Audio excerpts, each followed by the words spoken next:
So, and I'm gonna do a share screen here. So when we think about functional groups in our proton, and like IR is going to tell us what functional groups are there, right? So if you have a problem with IR, it's going to make life a lot easier because it's going to say, oh, we know I have a carbonyl, I know I have an ester, or whatever. Mm-hmm.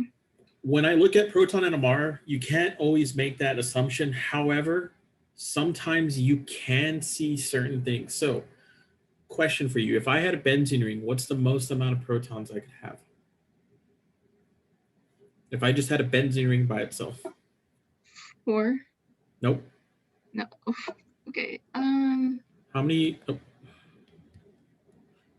how many protons would be on this molecule here? Would it be 6? 6, right? Because each of these could have a hydrogen. 1. Yeah. So okay. what's the highest integration in theory? If I just ran the NMR for benzene, what's the most amount of protons I could have here? 6, right? But your NMR is not just going to be a benzene ring. That would be way too easy. It'd just be a singlet.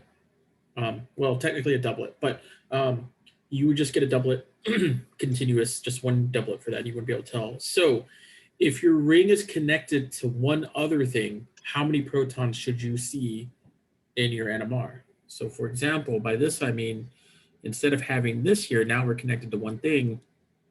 We're just going to call this X. What's the integration for our protons here? How many protons should I see? 5, right? So now, when I look at this, that just clicked for me. Okay, so now these are the same. These are the same. And these are the same. Or that one's by itself. Does that make sense? How they're the same thing on the other side, right? So coming back to here, how many protons is this next to? 1. 1, right? It's either next to this one or next to this one. So what type of peak should that be? A doublet? A doublet with an integration of what? 1. Nope, because there are 2 of them, so it should be 2. 2. Because you have this on the right and this on the left, right? So now, looking here, how many neighbors does the B have? 2. It has 2, right? It has going this way and then one coming this way. So what should its splitting pattern be? A triplet? A triplet, right? And what should the integration be? 2. Right? Because there's the one on the right, one on the left. Now for our last one, how many neighbors does this have? 2. 2. One to the left, one to the right. So what should its peak splitting be? Triplet. A triplet. And what's its integration going to be? 2. Nope. 1. There's only one here. 1. Oh, okay. Right? So now this is where recognizing patterns. If I go to my aromatic region between 6 and 8, and I see a doublet, a triplet with an integration of 2 to 2 to 1, do I have what's my substitution on my benzene ring? Do I only have one thing on there, or do I have more than one thing? You only have one. I only have one thing. Now, lo and behold, when I go back to the problem we were just working on, I have a doublet, a triplet with an integration of 2 to 1 to 2. Were those the same ratios that we saw in our problem? Yes. That we just did. So when you see a ratio like this, doublet, triplet, or whatever, and it gives you a 5, that means that your benzene ring is only connected to one thing. Okay. Does that make sense? Yeah, so would a para-substituted benzene ring be connected to 2 things? Would a para-substituted ring be connected to 2 things? Okay, yep. So now let's take a look at that. So do you guys haven't talked about ortho, meta, and para, have you? I don't think. I think we have, but like it was just pretty brief. Imagine, and this is just something, imagine I have a benzene ring, everyone's favorite compound. You guys seem to do better on these questions with benzene, but imagine I have a benzene with something like this. If I have two things on there and they are next to each other, like this is called ortho. If they are one carbon away now, like this is called meta. And finally, if they are opposite each other, this is called para. Does that make sense? Yeah, I'm gonna take a quick picture of this. Nope, I'm gonna erase the screen right now. Okay.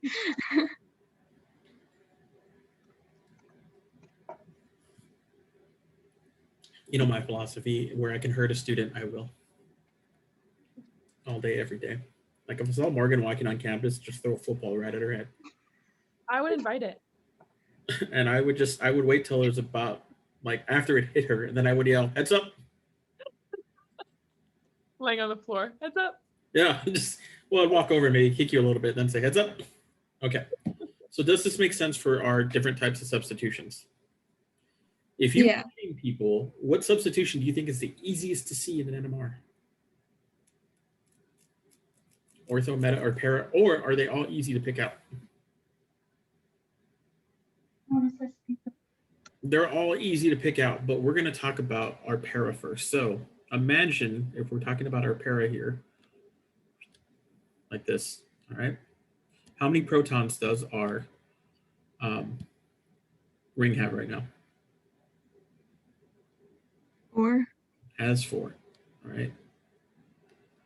So provided that both things on either side, my X and my Y, whatever they are, provided that they're different, are they going to be all different? Are some of them going to be grouped together? What do you think? These two here are going to be the same. These two here are going to be the same. Because... Symmetry, right? Yep, it's symmetry because there's a line of symmetry straight down the middle. So now, if you are paying attention at home, how many neighbors does this have? 2. Nope. Oh, just 1. Just 1, right? So what's its peak splitting pattern going to be? A doublet. It's going to be a doublet. What's its integration? 2. 2, because there's 2 on either side, right? Now, if we're talking about the other one, this here, how many neighbors does this have? 1. 1. So what's its peak splitting going to be? A doublet. It's going to be a doublet. And what's its integration going to be? 2. So when I see a doublet of doublets, that tells me that my ring is what? Para. Para substituted. Para substituted. Yep, that means that I'm going to have a ring with something on either side. Does that make sense? Mm-hmm. Do you want a screen capture of this to you, Your Majesty? Oh, it's okay. I said that to one of my students the other day, like one of my high school students, and the girl was like, yes, and if you could tone back the sass about 20%, I would appreciate it. Oh my goodness, that's funny. She's a pretty funny kid, so I let it slide. And I said, oh, that's great. I got to go to the grade book and erase some things. I'll be right back. Okay, so what we're going to do now is that I'm going to find you an example of this because I know that we've seen a lot of this in our homework. So on your Actually, unknown number 8 is why I asked. Yep, so if we come down to unknown number 8, look here. If you look here, we have a doublet of doublets, which means that you have 2 doublets in the aromatic region. I'm assuming then the integration is going to be 2 to 2. Does that make sense? Mm-hmm. Oh. So this is how you can see certain things like this. You can tell if a ring is monosubstituted or disubstituted, but so far I've only seen para substitution in your rings or 1 substitution. Since I will ask you guys, is there anything you want me to work through with you guys right now that you like, one of these other assignments or something like this that you think might be better? Your notes, or anything that you really want me to? The unknown. It's the the packet that you're doing right now. This one? Yeah. Okay. Is there any of them that you want me to work through right now and say, let's try and solve this one? Did we already solve 3? We were working on 3. So I will. Oh, let's see someone else in the comments. 6. Okay, so we'll talk to 3 real quickly, and then we will go through. And so what I see here is that what's my substitution on my ring here then, based on the peak splitting pattern? Fourth one. Ortho ring. Nope. How many protons are in there? 5. There's 5, so my ring has to only have 1 attachment. It cannot have more, right? Right. Okay, so now my integrations, I have 1, 2, 3, 2, 2, 3. So how many ends of a chain do I have to have? 2. 2, right? So this is where it gets a little bit tricky. I know I'm going to have a benzene ring first, right? Like this. I was stuck on that because if you only have like 1 substitution or like, Can chains branch though? oh, yeah. Yes, they can. So real quick, if this is an end, how many neighbors does this have? 1. 1. So which of those peaks up there is going to correspond to it? This one, right? But that peak is really electronegative. So what do you think it's connected to? Oxygen. Oxygen. Not the oxygen, because I have to have how many degrees of unsaturation here? 5. So, Oh, is it connected to the carbon that's connected to the oxygen? yeah, like this. All right. So I'm going to call these the aromatics. I'm going to ignore them. I'm going to call this one here A.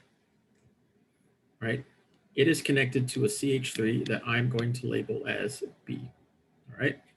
So now, how many peaks does this have?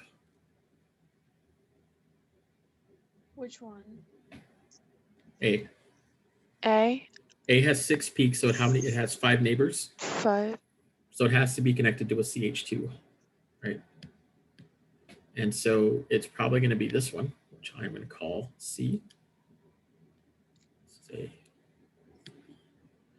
this has 4 neighbors, so it's going to be connected to a CH2, which I'm going to assume is this one, which I'm going to call D.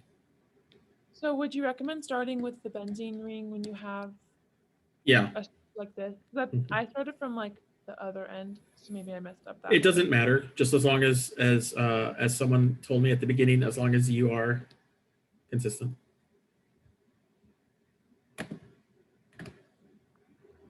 So CH3 like that. And that should be my happy little molecule. Question. Mhm. How did you know where to put the oxygen? Like, So I think you mentioned it. So I know that I have 5 degrees of unsaturation, right? So I have my benzene ring that takes away 4. And remember we said that other degree of unsaturation could be another simple ring. It could be a double bonded oxygen, right? We don't know what it is. Mm-hmm. But we can do some elimination because you guys are really smart. I know you're capable of doing that. Do you have any alcohol peaks here? No. Because remember, alcohols appear between 3 and 5. Do they split, or are they just one wide peak? Alcohols, if you remember, are going to be just one wide peak. They don't have splitting like we see here, right? We don't see doublets, we don't see triplets. They don't split that way because they're on oxygens and not carbons. So that means I don't see any wide peak with an integration of 1. Therefore, I don't have an alcohol. But this is good. That means that I probably have a carbonyl. So carbonyls are kind of electronegative. And so if my CH, which has an integration of 1 here, is connected to it, it's going to make that peak shift down. Does that make sense? Yeah. Yeah. If it doesn't, let me know. Okay. Again, I'm an old man with a lot of practice. I have taught organic chemistry labs since, well, I don't want to say it because I'm going to feel really old, but I've taught it for a long time. And I've also done a lot of experimentation, so I'm very used to this. But are you guys starting to pull out patterns now? Are you at least seeing some functional groups in there, like isopropyl groups, benzene rings, tertbutyl groups, and stuff like that? Yes, Terry, we can totally see them. You're the greatest ever. Okay. All right, so let's take a look at our next one, and we will continue on there. So number 4 you guys have the answer for, right? Yes. We will do number 6 next because I think I saw someone wanted 6. Yeah, I will try to get through these as quickly as possible. So you know what? I'm going to say screw it. We're not going to do this separately. So what's the first thing we should look at when we do a problem like this? Degrees of unsaturation. Okay, so when I do my degrees of unsaturation, carbon times 2 is 22 plus 2 is 24 minus 20 is 4. So 4, 4 divided- right? Yeah. So 4 divided by 2 is going to be 2. So I have a Yeah. degree of unsaturation of 2, correct? Yeah. Okay. Do I have a benzene ring? No. Nope. I have an oxygen, so what should I think of immediately? Carbonyl. Double bond, I should think that I might have a carbonyl. That should pop up first if I have a degree of unsaturation less than 3. Like this. I probably have some type of carbonyl. All right. I'm gonna leave that in my back pocket for now and say we can't really identify anything else. So let's take a look at our actual peaks. What functional group appears between 5 and 6? It's not- Double bond. Yep, it's a double bond. So do I have a double bond here? Yes. Yes, I certainly do. So this is great. I probably have a carbonyl and I probably have a double bond because these 2 hydrogens are going to pop off like this. So if this is an integration of 1, this is an integration of 1, this is 2, this is 2, this is 2, and then this is going to be 9, Yeah, I think so. and then 3. So if I see a giant peak of 9, what should you guys think of immediately? Terbutyl. Terbutyl group. Yes, you guys are amazing. You're getting better at this all the time. So I'm going to erase my double bond for now. I know it's there, but I know that I have a terbutyl group. So here is the beauty and the anguish of a terbutyl group.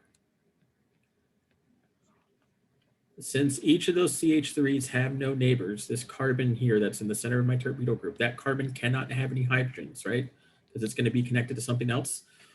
It's going to be a singlet. So I know that those are my terbutyl group. I know on one side I have a terbutyl. So I can say, great, I can walk away from this. All right. But now let's look at the other side of the chain. So which peak is going to represent the other side of the chain?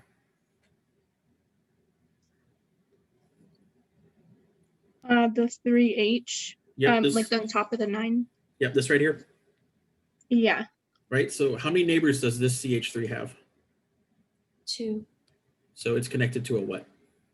CH2. CH2, right? So if I'm a betting person, then I'm going to say, well, normally if I have a chain with more than 1 carbon, it's going to have probably 6 peaks. So this is probably going to be my next one. So I'm going to call this one A. I'm going to call you B. So now how many neighbors does this B signal have? 5. 5. So 3 to the left. So how many to the right does it have to have? 2. 2. Okay. Like that. All right. So now I know I have on one side a, so I'm going to call you, I don't know how to label that peak yet. I know that this right here, this giant terbutyl group, I'm going to call C. So I know that I still have a couple of carbon hydrogens to account for. And I know I have a double bond and a carbonyl to put in here, right? So the issue that I'm going to run into now is where to put my double bond and where to put my carbonyl. Do you guys have any idea of how to put this together, or are you guys completely stuck? Well, I was thinking that the double bond goes to like the first like 2 peaks we see, like those doublets that have 1 H, just because they have 1 H. Yep. So how many neighbors does this have? 1. How many neighbors does this have? 1. So the carbons that are attached, so if I think about my double bond like this, right? Can there be any hydrogens on these carbons? No. There can't, right? Because if there were, I would see a different splitting pattern, correct? Mm-hmm. So what if I do this little trick? I have my terbutyl group on one side, like that, right? Then I come to my double bond. I can't tell if it's cis or trans. You can with NMR, but you guys haven't learned it, so I'm not going to make you worry about that. And actually, I'm going to draw that in because that is probably one of the worst drawings I've ever made. So So this is my torpedo group like this. So then what has to be on the other side? The carbonyl, because there can't be any adjacent protons, right? Does that make sense?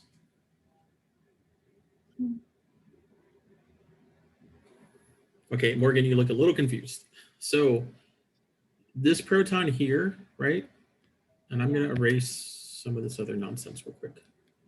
We're just going to take a look at this other stuff real quick. All right, and because I think that you might be thinking too hard about this. So if I call this proton A and I call this proton B, all right? So I'm going to call this A and I'm going to call this B. What is the splitting pattern for A? It's a doublet. So how many neighbors are there? So One. as drawn on the double bond, how many neighbors does HA have right now? One.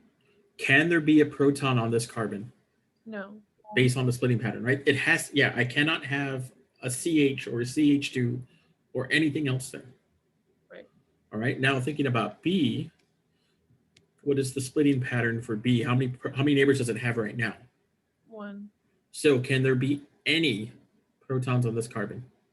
No. That's why the carbonyl has to go to the left. That's why the torpedo has to go to the right. Does that make sense? Yes. Okay, so now when I try to draw this again in better format, so, oof.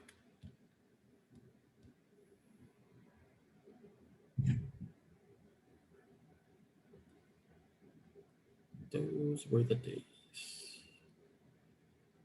Like this now. So this has covered, so I'm going to call this, these are going to be A, and that's this here. This is going to be B. Actually, yeah, we'll just go B. I won't be too specific. This is B. This is C. All right. So now a CH2 that's next to a carbonyl, it's going to be this. It's going to be D. And then this is going to be E. And then F. And then G. Like this.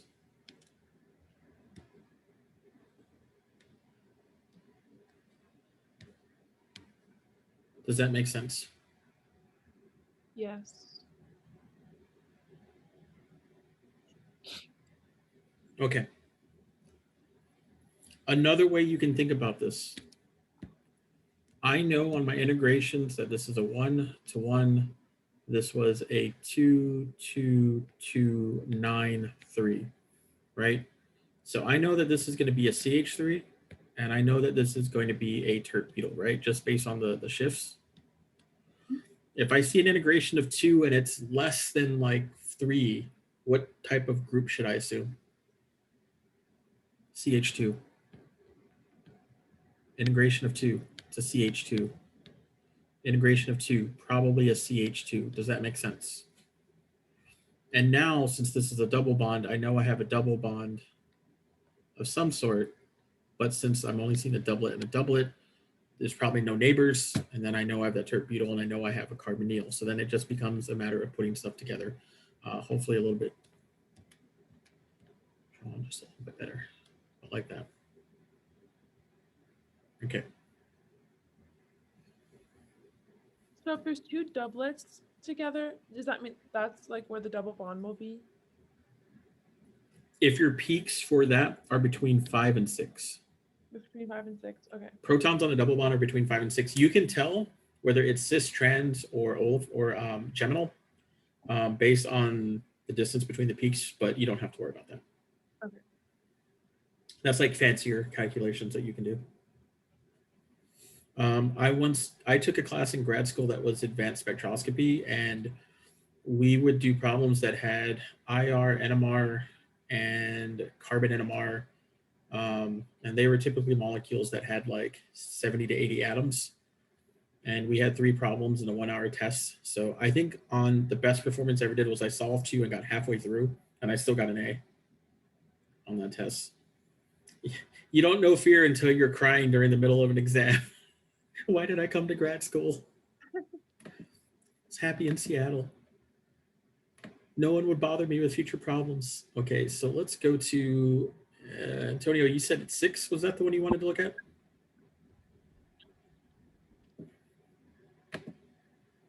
Okay.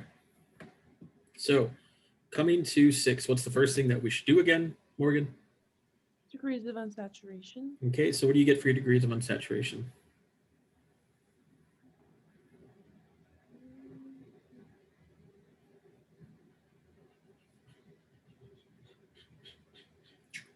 Oh, yeah. What does anyone get in the degrees of unsaturation calculation? 0. 0. Number of carbons times 2 plus 2. So 7 times 2 is 14 plus 2 is 16. I add any nitrogens, don't have any nitrogens. I subtract hydrogens, so 16 minus 15 is 1, minus the number of halogens, I have 1. So now what does this mean? I do not have what? Any double bonds, no rings. So this is going to simplify. Okay, now knowing what we know about our different functional groups, looking at what's the next thing we should look at? Our integrations, right? So based on your integrations, what do these look like?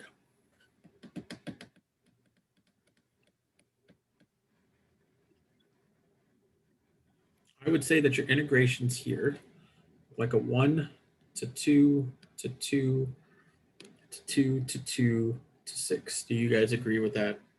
Yeah. Okay, what functional group now? Now I'm gonna come up here because I'm just gonna scroll on up to make life a little bit easier. Because I know that this is going to be 1 to 2 to 2 to 2. 2's already there, thank you, 2. And a 6 there. What functional group? Is it isopropyl group? Yeah, if I see A, and I see someone in chat.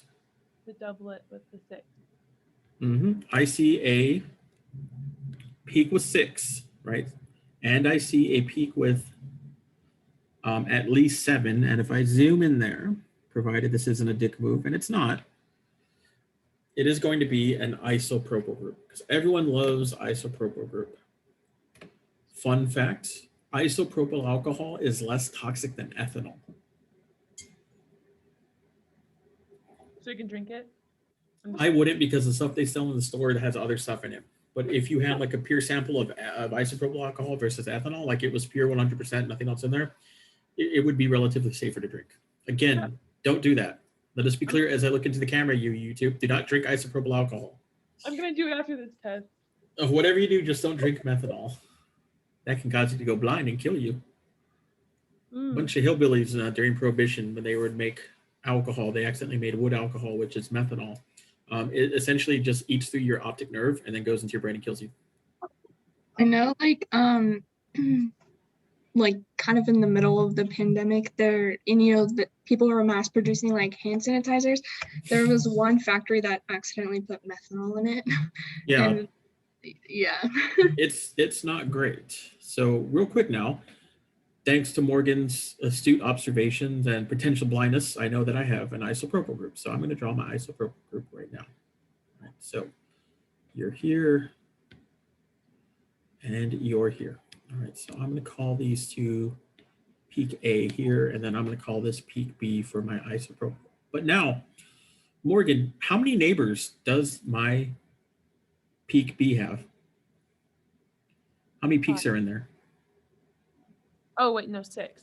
So it has 6 neighbors. So if I'm attached over here, can this atom have any hydrogens on it? Like if I had a carbon? No. No, it can't, right? Because it already has 6 neighbors. It has 7 peaks. Now, here is the tricky thing. What do you guys notice about how far downfield it is? It's about at a 4, right? Yeah. So when you have a carbon hydrogen peak close to 4, what atom should you assume your carbon's attached to? The halogen or oxygen? Oxygen, remember? Halogen can't be in the middle of a chain. It has to be in because the halogen can only have 1 bond, right? So we can't have it. That's so funny. Could have been anyone. I think it was Maggie. She blindly said it. But this is an oxygen now, right? So now if I was a betting person, what do you think is going to be on the other side of that now, of that oxygen? Which of these peaks do you think is going to be on the one other next- side?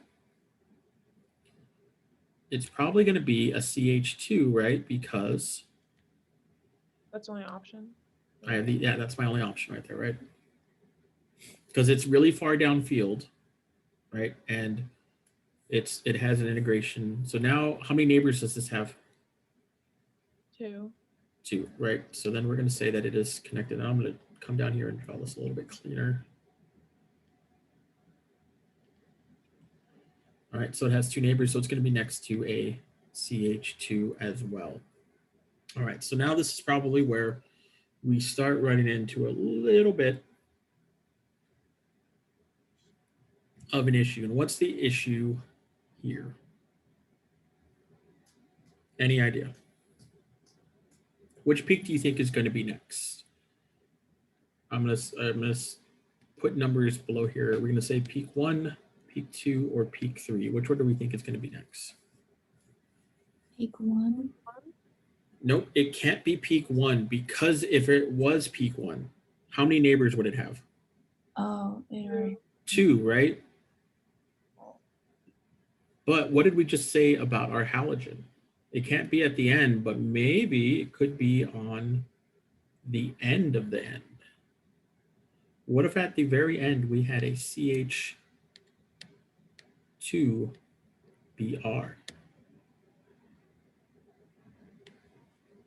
Right? We could have 2 protons there. So this is why I'm going to assume that this is probably going to be this one here, because this is why.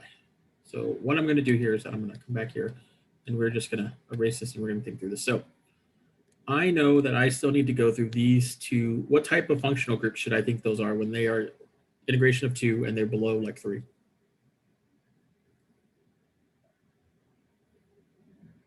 A CH2, right? Remember this is what we said on the last problem. When I have peaks that are less than 3 and they have an integration of 2, I'm going to assume that they are a CH2.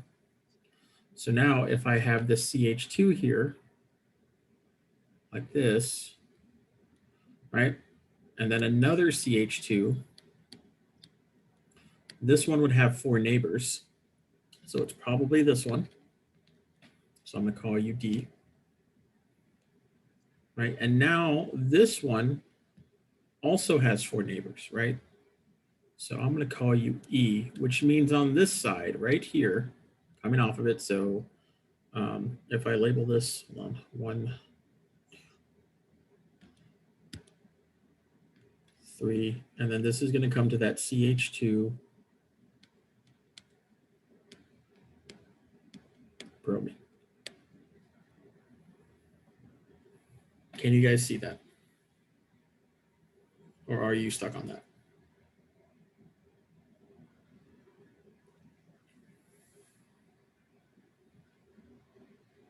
Or you have no idea? Okay. Morgan, how are you feeling about that? I think I'm good. Any So, questions on wait. that? So the one next, so the one that's almost like 3.5, the one next to it, that's the one at the very end with the bromine on it. Yeah, because remember, bromine's an electronegative atom. It's going to pull it down just a little bit. Okay.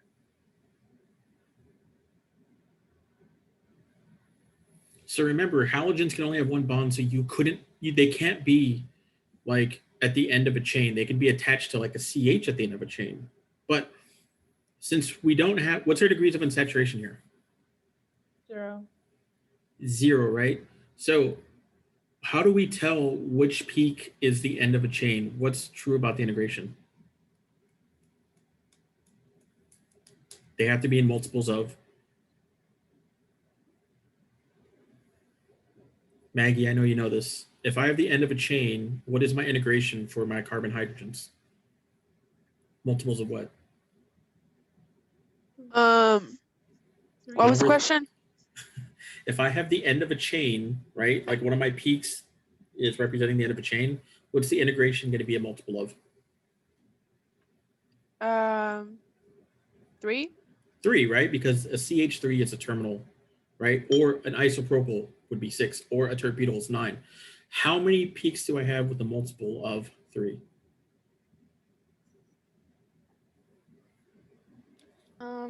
Just one. Just one. So that means that the other side, I can't have a CH3 on the other side, but I know that I have a bromine. So maybe one of these peaks is going to be a CH2 bromine, and that's why the N peak won't have an integration of 3. Does that make sense? That's another little logical step to think about. So the halogen always has to be on the end. Only in this case. Oh. Because here, can I clear this? Wait, I have a question. So since you have 2 halogens, or no, you only have 1, I guess. Well, the 2 peaks that are in between like 3.5 and 3, are those like the bromine and the oxygen? Okay, I'm gonna clear this and do this again. So, all right. So our integrations real quick, just to make sure, and I'm gonna just kind of scroll down to get a little bit more room.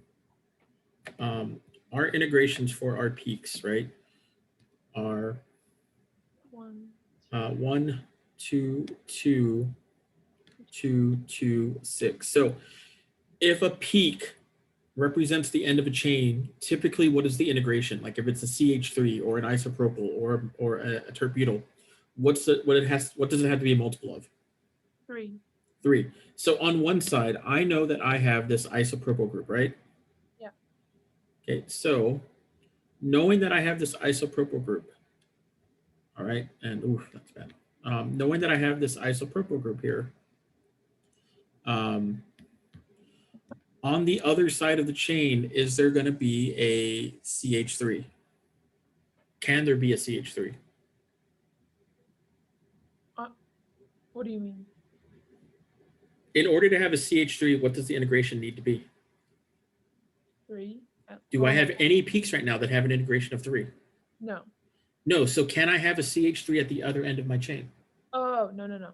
No. So in order for that to happen, something else has to be on that. But I have a halogen. So if I don't see another CH3 on the other side, or a C9, or like an integration of 9 or integration of 6, that is going to tell me that because I don't see something like that, that halogen, which can easily replace a proton, is going to be on the other end. So the other end of my thing is going to be a CH2 bromine. All right. Now, to finish your question, Maggie, this is close to 0. So because of that, this one is probably connected to an oxygen. Okay. So then it is probably connected to a CH2. So we'll call you A. That is connected to a CH2, which has 4 neighbors. So that's going to be this one. And then it is connected to a CH2, which also has 4 neighbors.